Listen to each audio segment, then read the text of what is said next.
I thought that I would show you guys how I start a new book. Just because, I use Scrivener differently than a lot of people do. I feel like every author has their own way that they use Scrivener, right? So I started writing in Google Docs first originally. What I did not like about Google Docs, I have a couple of projects that have a lot of details that went into them. And so I would use one document for my manuscript, and then I had another document for facts and stuff that I needed, and then I had a sheet that was additional facts and stuff that I needed to keep, which technically the book I'm working on now, I still have a spreadsheet because I need something to do math, and Scrivener doesn't have the functionality and the things to do that. But this is how I start a new Scrivener. I was talking to an author, B.G. Wolf, on the podcast, and she talked about a method for writing that is called the 27 chapter method. And it's actually based on script writing, but they've modified it for writing. And so I have a template that I have preset into Scrivener with the 27 chapter method stuff in there. So let me turn the camera around and I'll show you. Okay, so this is when you open Scrivener up, and it's saved as a fiction. And then it is saved as Freya's book template because duh. And then we are going to, I don't know whose stuff that is. We're just gonna open it up here. And this is, we're gonna make it bigger. I have it set up where I have it split into the 3 parts that the method has, and there are chapters dropped down into all the parts.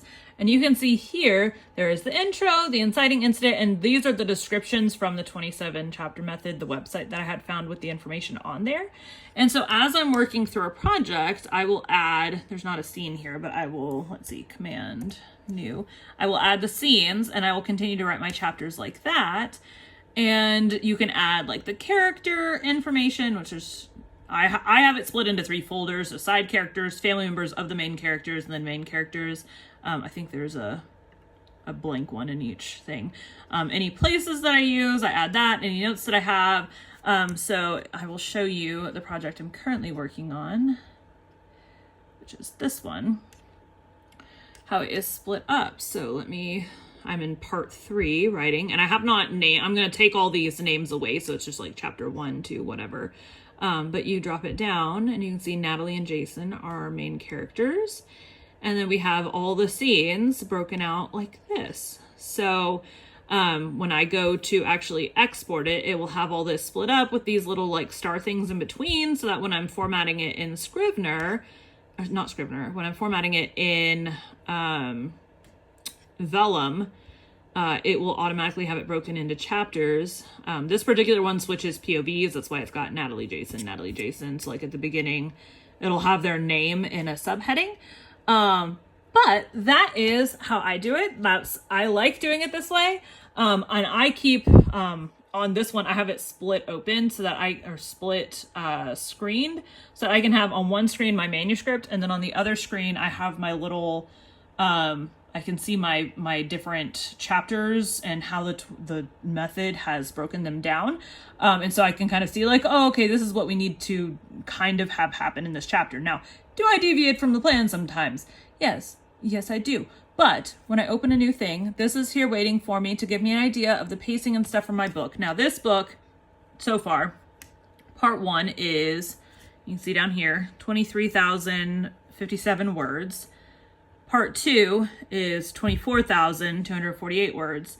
And part 3, well, we don't have that many words so far. But these last couple chapters are gonna be big because we are getting to our final battle, which needs to happen. And then we are gonna get to our climax, which needs to happen. And then we're gonna resolve everything at the very, very end. So I have a feeling that those 2 chapters are gonna be very, very long. But we are working on the action portion. So in the case of this book, they have gone essentially into hiding. But that is how I do Scrivener. I also have targets set. So for every manuscript, I have it default to 100,000 words there. And then I go in and I set, there's a thing for project targets. I go in and I set the deadline. So I have it current compile group only.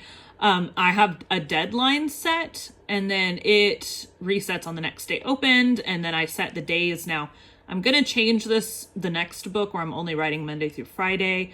And I typically give myself typically for the, last book and this one that I've written, I've given myself 3 to 4 months to get them written. And that is my plan. I'm going to give myself 4 months writing Monday through Friday to get a new book written. If I go over, I go over. It's only my own deadline, but that is what I'm doing.